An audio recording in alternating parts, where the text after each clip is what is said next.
വെള്ളം വന്ന സ്ഥിതിക്ക് നമുക്ക് വള്ളംകളി തുടങ്ങി. ഇതൊക്കെ എന്ത് എന്താ എന്തിനാ ആളുകൾ പടക്കം പിടിച്ച്? അയ്യോ ഇതിന് എന്തിനുമില്ലേ? ബോഡി മാത്രമേ ഉള്ളൂ. കകളകലാവല്ലഭൻ.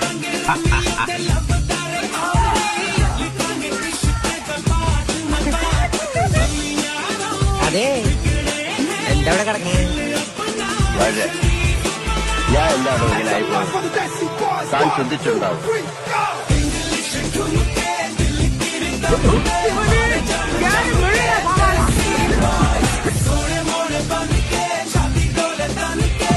ഞങ്ങള് പഴയ ഫ്രണ്ട്സാ. ഉറക്കം വന്നത് തോളിലിട്ടതാ.